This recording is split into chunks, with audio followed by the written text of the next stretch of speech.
His father, a man of unshakable integrity who had served as a senior advisor in the Department of Justice, was now imprisoned, a casualty of a brutal political housecleaning.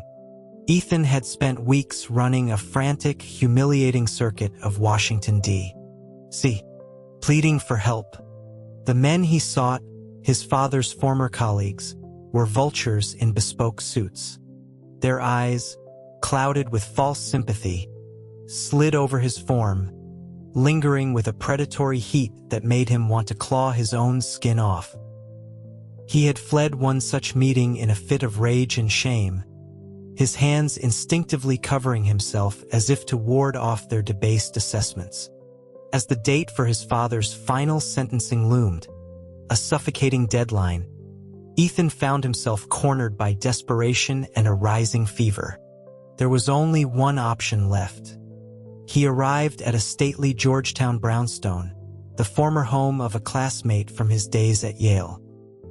He asked the man at the gate if Julian was still willing to see him, if the offer of help he'd made years ago still stood. Julian approached him slowly, his presence filling the opulent hallway. He leaned in, his voice a low whisper against Ethan's ear, a stark reminder that he knew precisely what Julian desired. A hot flush crept up Ethan's neck. His hands, which had been clamped over his own body as if for protection, fell away. He pleaded with him, his voice cracking, to save his father. Then his strength gave out. He collapsed to his knees, his forehead striking the cold marble floor with a dull thud. When he looked up again, his eyes were shimmering with unshed tears, a portrait of wretched appeal. His pale blue linen suit, once a symbol of his respectable life, was now rumpled and stained, making the ghastly pallor of his face all the more pronounced. One of the old senators had told him it was impossible. With the new administration cementing its power, he and his colleagues were powerless, or so he claimed. He had acknowledged his long friendship with Ethan's father, suggesting he should help, but that such favors required a certain kind of compensation.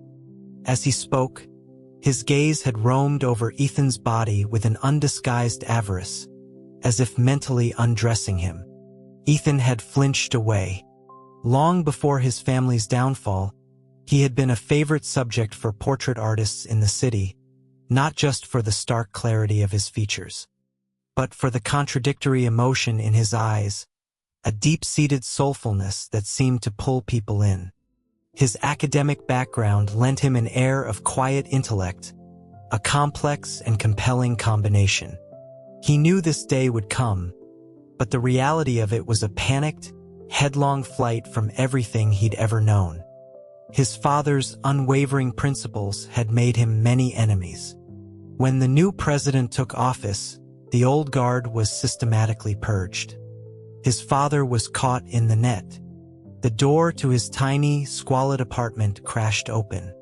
Leo, his loyal young assistant, burst in, breathless and frantic. Ethan had been running a fever since his last humiliating attempt to lobby for help. His mind a thick fog. There was no money left for a doctor. They could only hope his body would fight it off. He was a burden, useless when he needed to be strong. Leo reported that the verdict was tomorrow.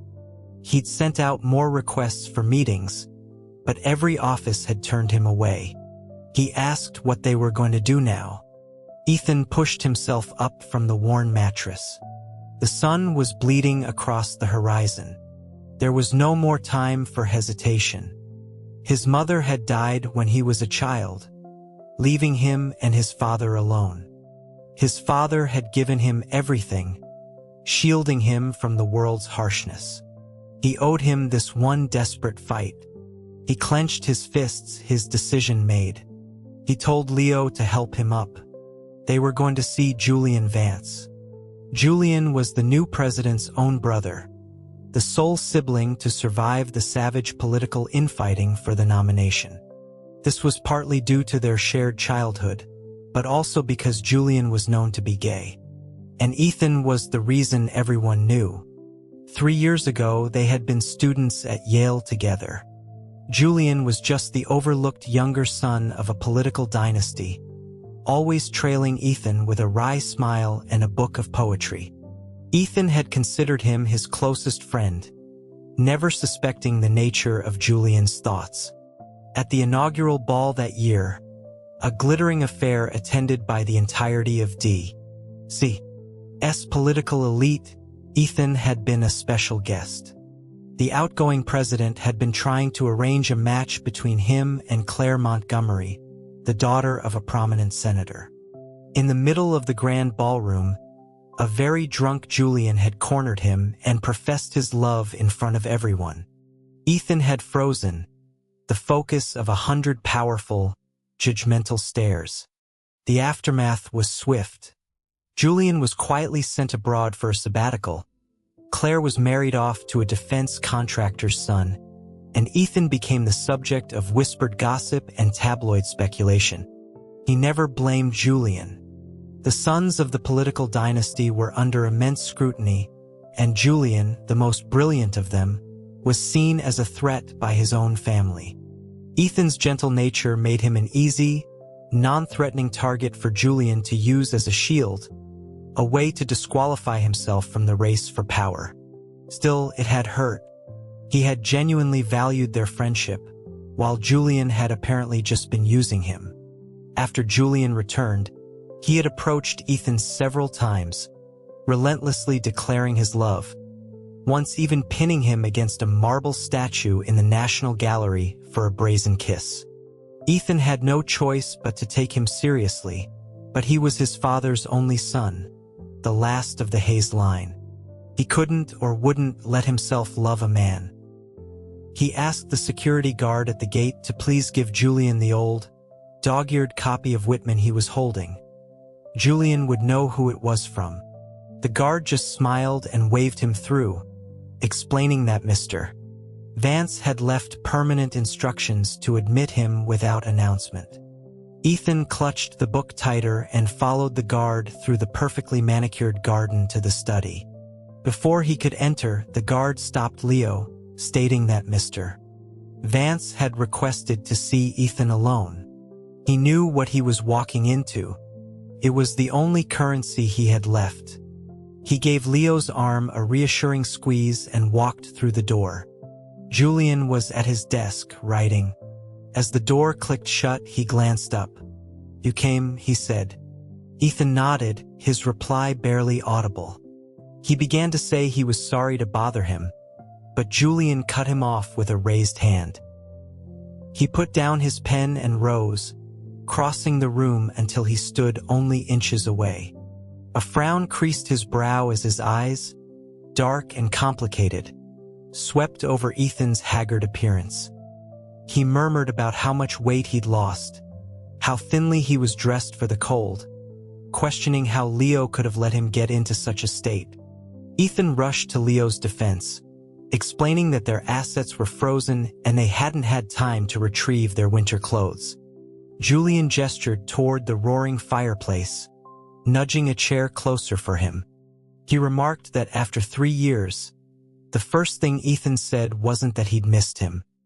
His hand came up, long fingers brushing stray hairs from Ethan's temple.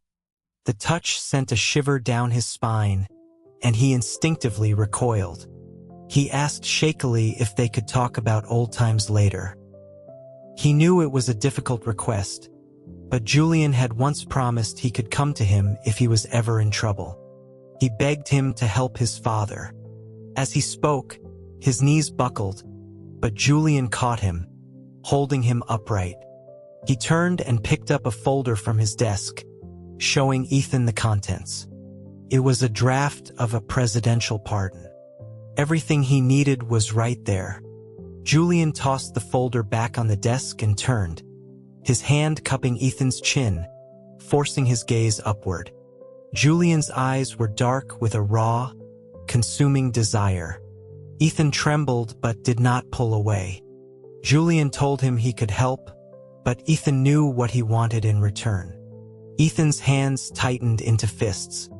After a long, agonizing moment, he squeezed his eyes shut and leaned forward, pressing a quick, clumsy kiss to Julian's lips. The world spun. Before he knew what was happening, he was lying on the cold, hard surface of the mahogany desk. Julian's mouth was on his, not gentle, but a frantic, desperate plundering.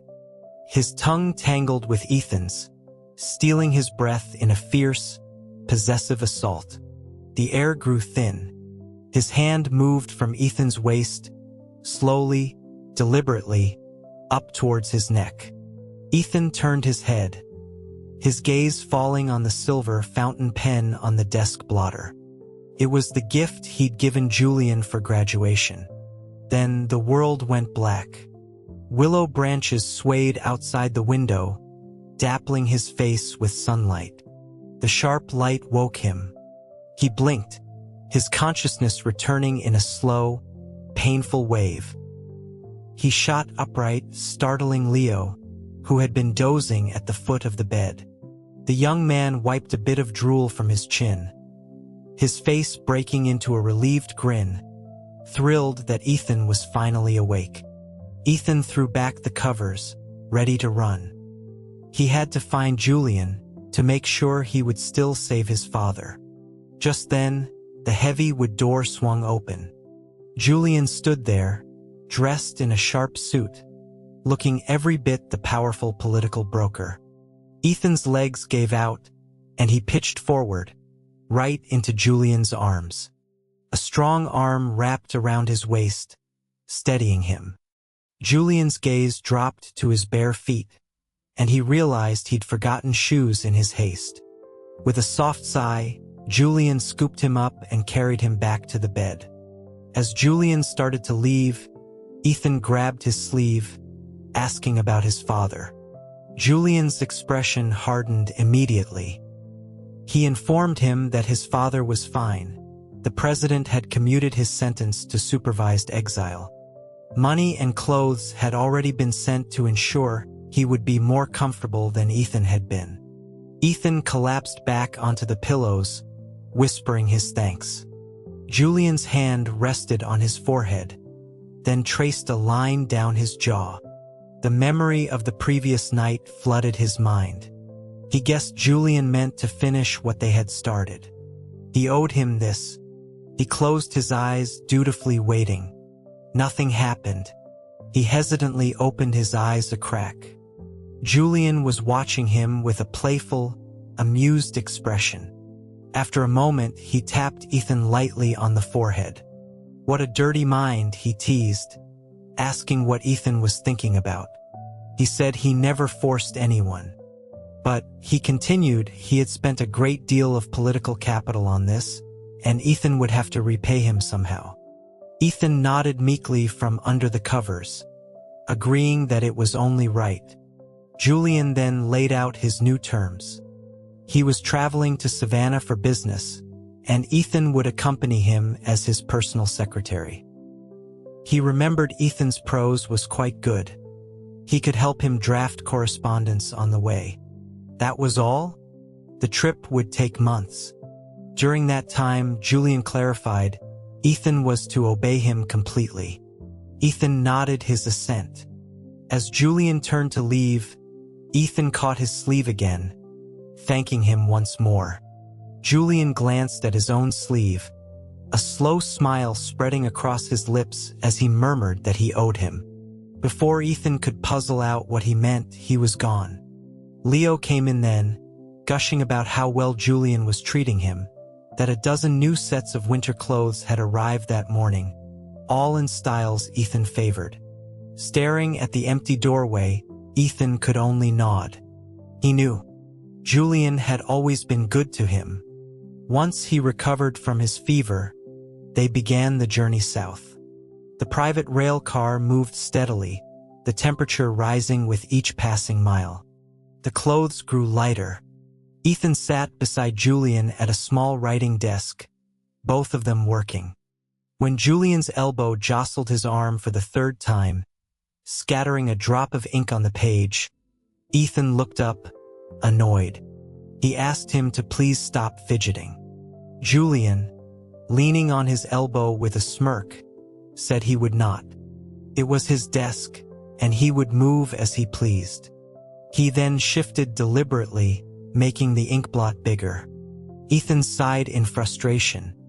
It was the only stable desk on the train. He couldn't very well work on the sofa. Julian shrugged, conceding that resources were indeed limited, and that Mr. Hayes would just have to manage. Ethan was speechless.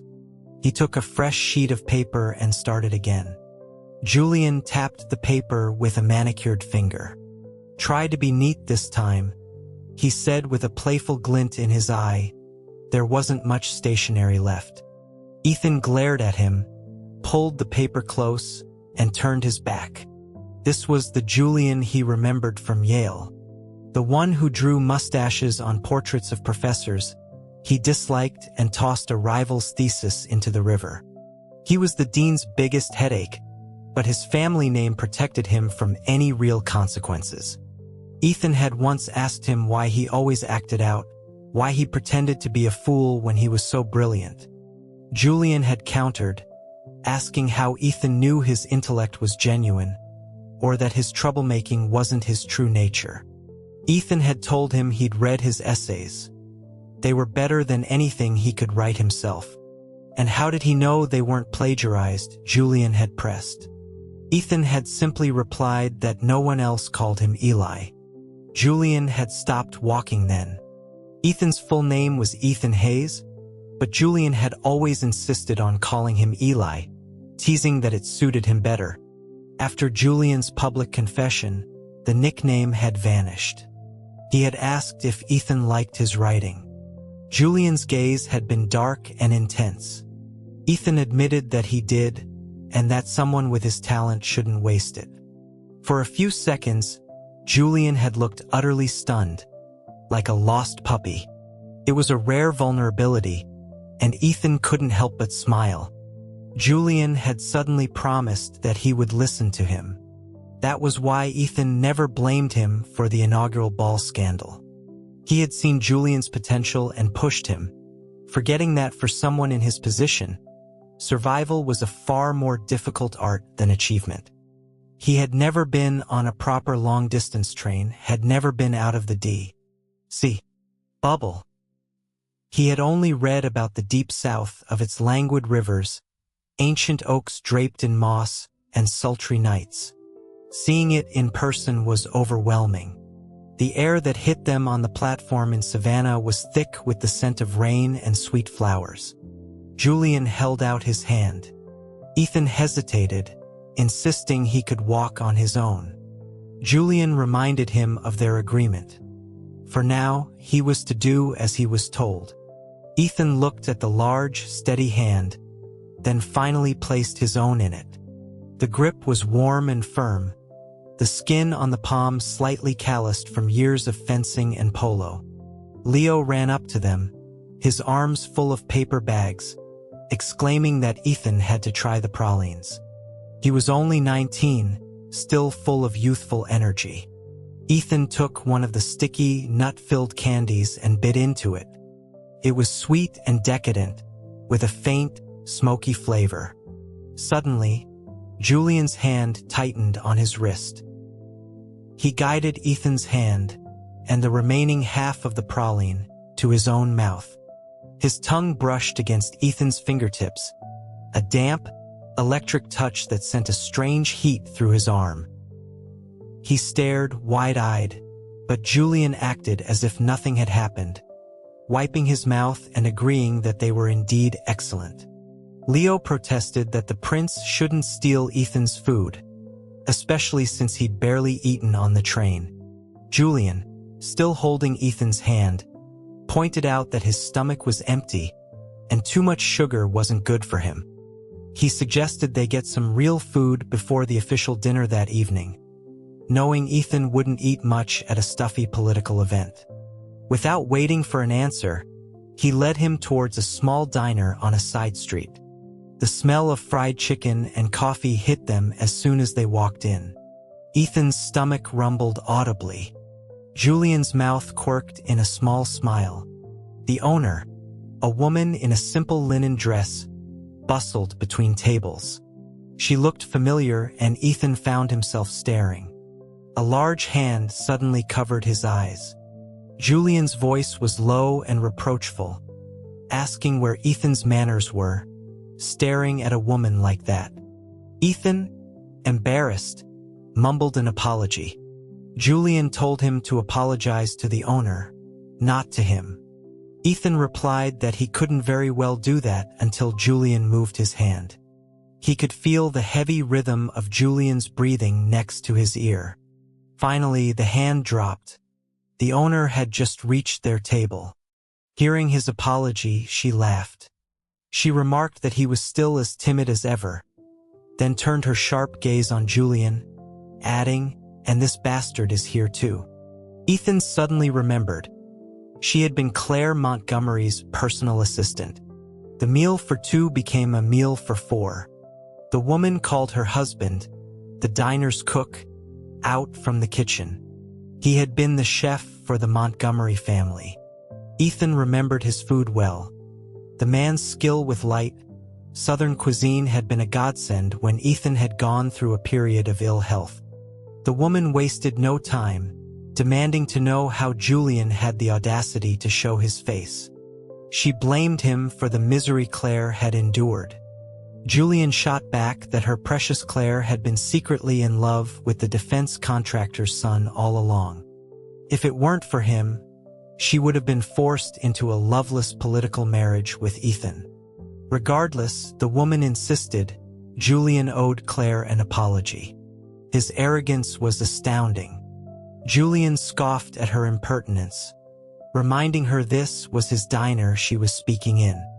Their bickering filled the small space with a chaotic energy. It had been so long since Ethan's world hadn't been shrouded in a suffocating silence. He sipped his soup quietly, an observer to the drama. The woman suddenly turned on him, insisting that he owed an apology too. Startled, he could only stammer a quiet "I'm sorry." Julian pulled Ethan behind him protectively, asking her why she was yelling at him. Couldn't she just let him eat in peace? The woman's eyes narrowed. She asked what he was to Julian that he was so defensive. After all these years, was he still harboring those sick fantasies? Julian's voice went cold. He informed her there was nothing sick about it, that his feelings were honest, and even the president didn't object, so who was she to judge? She then warned Ethan directly, telling him Julian was a bad man, heartless and manipulative, and that he would be chewed up and spit out before he knew what was happening. Ethan offered a small, sad smile that creased the corners of his eyes into delicate lines. How could that be? He had nothing left for anyone to take. The two of them froze. The diner fell silent. Ethan looked around, confused, asking if he'd said something wrong. The husband, speaking for the first time, mumbled that the light must have caught their eyes. Ethan looked around again. What light? He didn't see any. Julian's jaw was tight. He pulled Ethan into a rough embrace, covering his eyes with one hand. His voice was a low, angry growl. He told him to stop looking, that there was nothing to see. The plan had been to take Ethan to a reception at the mayor's office, for him to witness the grotesque theater of local politics. But after leaving the diner, Julian abruptly changed his mind. He asked if Ethan wasn't going to question why. Ethan shook his head. It didn't matter. He would follow his lead. Julian took a step closer, their bodies almost touching, and looked down at him. The air between them was so thick Ethan could feel the heat radiating from Julian's body. His own heart began to pound like a drum. He risked a quick glance up, then immediately dropped his eyes. What was this? Julian asked, this blind obedience. Ethan nodded earnestly. Julian had saved his father. It was only right that he obey. Just because he saved his father? That was all this was? The warmth in Julian's eyes instantly turned to ice. Ethan could feel the chill of his anger. He tugged on his sleeve, asking if he'd said the wrong thing. Julian let out a cold, bitter laugh and pushed his hand away. No, he said flatly. It was he who wanted too much. Then he turned and walked away. Watching his retreating back, Ethan felt a sharp, painful pang in his chest. He turned to ask Leo for help, but then remembered the boy was just 19. He couldn't explain this ache in his heart. Julian didn't return until late. Ethan had been at the desk, organizing his notes from the trip. It was the only task Julian had given him, and he was determined to do it well. He heard the clock chime 3 times just as Julian stumbled into the room, reeking of bourbon. Ethan rushed to his side, catching him as he swayed. Julian was heavy, a dead weight that made Ethan struggle to stay upright. Julian stared at him with bloodshot eyes. Ethan couldn't meet his gaze. It was too raw, too hot, like a dormant volcano erupting with undisguised, predatory hunger. He managed to get him into a chair and poured a glass of water, but Julian grabbed his wrist, yanking him forward. Before he could react, his mouth was captured in a brutal kiss.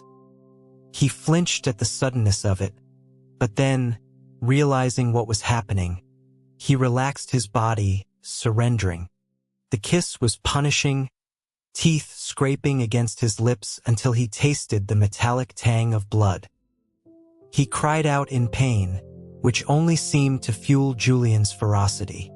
When his lungs were burning for air, Julian swept the clutter from the desk and lifted him onto it.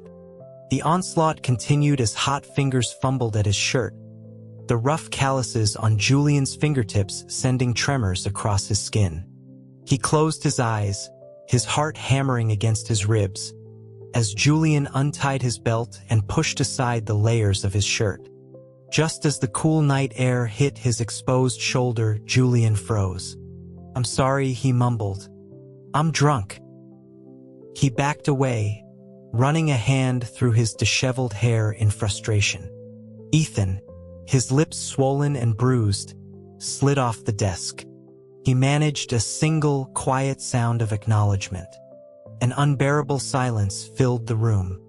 Julian clutched his head as if in pain, while Ethan silently began to fix his clothes. The belt was broken, so he could only hold the ends in his hand.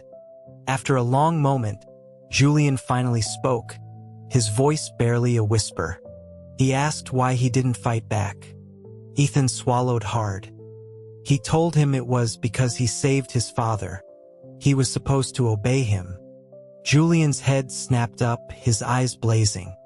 If it had been one of those other men who saved his father, would he have let them do this too? There was another pause. Ethan answered honestly that he didn't know. At the time, Julian was the only one willing to help him. The rage in Julian's eyes was terrifying, but as his gaze met Ethan's frightened expression, the fire seemed to die, extinguished by a wave of self-disgust. He closed his eyes and kicked the small side table, sending it crashing against the wall. He snarled, asking if Ethan thought this would clear the debt, if this would make him let him go. "What do you want me to do?" Ethan asked, his voice trembling. "Do you want to sleep with me? If you do, I will. You saved my father. I should repay you." He began to unbutton his shirt again. With a guttural roar, Julian lunged forward and clamped a hand around his throat. Veins bulged on his forehead as his grip tightened, and for a moment, Ethan thought he might crush his windpipe. He closed his eyes, offering no resistance, but the crushing pain never came. Instead, the grip softened into a cradle, the hand that had threatened him now holding him with a searing heat. Then Julian let go, yanking his shirt closed with such force Ethan was almost lifted off his feet. Without another word, without another look, he turned and left, slamming the door behind him. The moment he was gone, Ethan's legs gave out. He sank to the floor, tears streaming down his face, though he couldn't have said why he was crying. He had lied. There were others who had been willing to help for the same price. He had been willing to give them what they wanted. But with Julian, he realized with a sickening clarity, it was different. With Julian, he thought he might have been willing too. The next day, he couldn't get out of bed. The fever came back with a vengeance, pinning him to the mattress, stealing his voice and his strength. The world dissolved into a feverish haze. In that state, he dreamed a strange and treasonous dream. He dreamed of the inaugural ball, but in this version, Julian never confessed his feelings. He was never disqualified from the line of succession. Ethan's arranged marriage to Claire went ahead as planned. Years later, Julian became president. Claire, trapped in a loveless marriage, died of a quiet, sad decline. Ethan became a senator, a player in the vicious games of D.C., fighting for his and Claire's children. The president, remembering their old friendship, showed him some favor, but Julian had many old friends, and Ethan was just one of them. He became the president's sharpest political weapon, but he never again saw the easy, genuine smile he remembered from their youth. In the White House, Julian had a string of beautiful, accomplished partners and a dozen children. In the halls of Congress, he lamented the scarcity of true friends. And then Ethan woke up.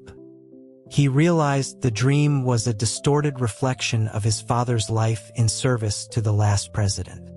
He did not want that story. He sat up. A figure was slumped in a chair at the foot of his bed. Julian. He was asleep, his head nodding forward with each breath. The Savannah winter was mild, but the room was still cool. Ethan took the heavy cloak from the hook by his bed and draped it over Julian's shoulders. The movement woke him. He asked why Ethan was up. Ethan replied that he felt better. He then asked why Julian was there, if he didn't have work to do. Julian explained that he was only there for appearances. Others were handling the details. Ethan thanked him for taking care of him. The sky was still dark. He suggested Julian get some proper rest in the bed. Julian looked at the mattress, hesitating for a moment. They had often shared a couch for naps in the college library. As long as Ethan promised not to move around too much. Perhaps seduced by the memory, he agreed. He took off his jacket and slipped under the covers. Ethan lay down beside him. He lay with his back to Julian, who began to speak quietly to the space between them. He said that from now on, Ethan should only worry about his writing work. Ethan remained silent, hoping Julian would think he was asleep, but Julian knew better. He told him to stop pretending. He never slept on his side. A moment later, a hand came to rest on his waist under the covers, and 2 fingers poked him gently. It was his most ticklish spot. He shuddered involuntarily.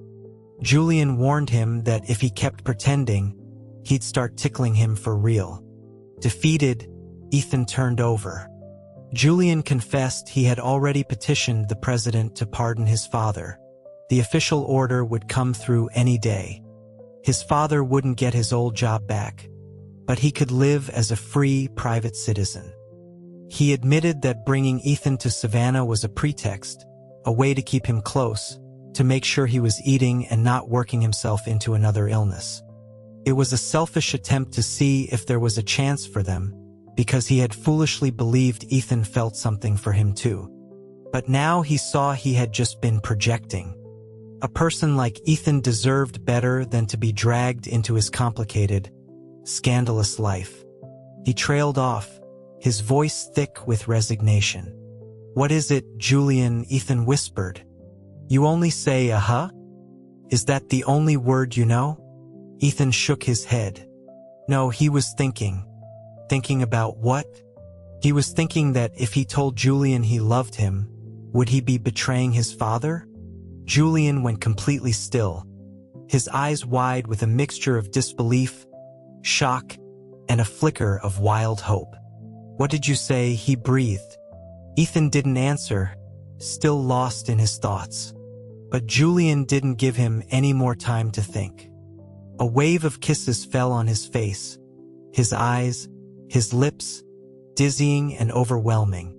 "It wouldn't be a betrayal," Julian whispered, his voice joyful as he pulled Ethan into a tight embrace, as if afraid he might slip away. "Not a betrayal, not a betrayal." His smile was so wide it seemed to stretch from ear to ear, his eyes shining with a happiness so profound he could barely contain it. To keep from frightening Ethan, he channeled the ecstatic energy into a series of tight, almost frantic smiles. He promised that if Ethan's father objected, he would tell him he had threatened Ethan, using his father's life as leverage. "Let him hate me," Julian said. No, it was perhaps the first time Ethan had ever directly refused him. Julian blinked, confused. "I love you," Ethan said, his voice clear and steady. "It's real. It has nothing to do with anyone else." Julian stared at him, and his eyes suddenly grew bright with moisture. "Are you crying?" Ethan asked, leaning closer to see. The room was still dim in the pre-dawn light. He didn't see a tear fall, but he was pulled back into a deep, searching kiss. After a long moment, Julian pulled back. He asked Ethan if he knew what he was thinking about before he woke up. Ethan shook his head. Julian confessed that he had been watching him sleep, thinking it might be better if he just stayed that way forever, peaceful and silent, never looking at anyone else with those beautiful, soulful eyes. "So why didn't you?" Ethan asked. "It would have been easy." Julian's voice grew thick with emotion. "Because I imagined a world after you were gone, and I realized I couldn't live in it. So I let it go. All I wanted was for you to be alive. And then you woke up and gave me this. Eli, I love you so much." Ethan blushed and buried his face in Julian's chest. "Father, I'm so sorry." He knelt at his father's feet, his tears falling onto the older man's worn hands. It had been almost a year. His father's temples were now streaked with gray, his face etched with a deep weariness. They were back in D.C.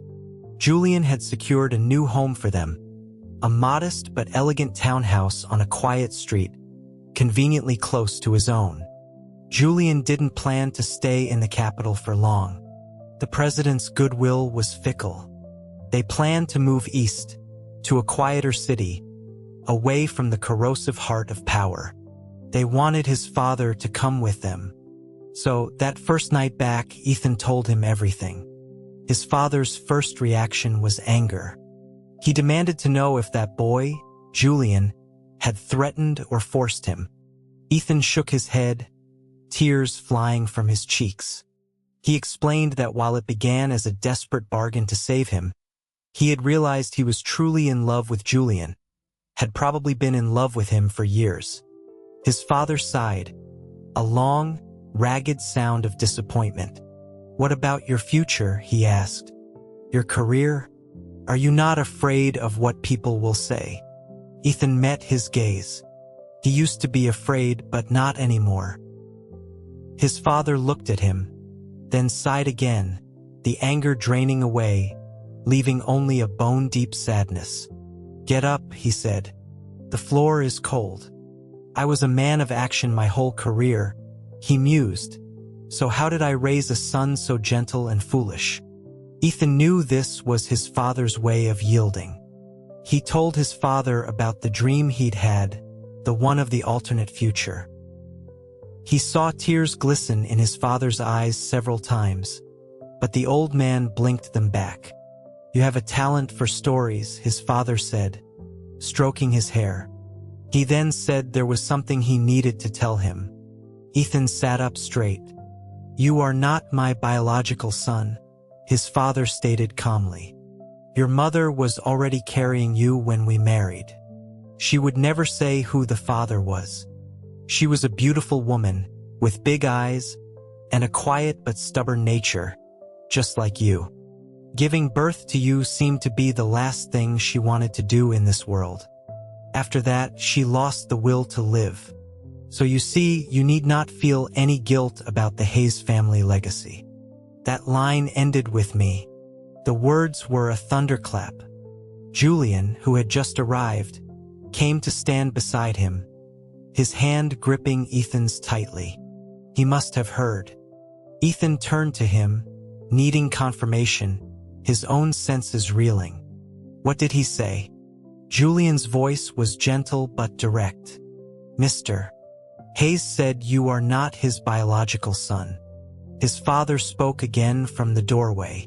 Don't call me that, he said. I'm a private citizen now. Who knows what trouble that could cause? I can't have my poor son selling himself again to save my skin. His eyes flicked to Julian with a look of pure acid. Julian met his gaze without flinching and inclined his head respectfully. You have my word, sir. I will protect Eli with my life. His father gave a short, dismissive grunt and turned to leave. Just before he walked out, he paused. I'll go east with you, he said. The sooner the better. And as for that story you told, I'm not ambitious enough to imagine such things. I was a public servant, nothing more. You have an imagination for fiction. It's a shame I wasted your talent. The door closed softly behind him, leaving a faint, almost imperceptible sigh hanging in the air. Was the story a lie? But if it was, why had his father never had another child? Never remarried? We should leave in a few days, Julian said, pulling him close. Since your father is eager to go, we shouldn't delay. I'm sorry you won't have much time to rest. It doesn't matter, Ethan murmured, leaning into his embrace. As long as you are all here, anywhere is home.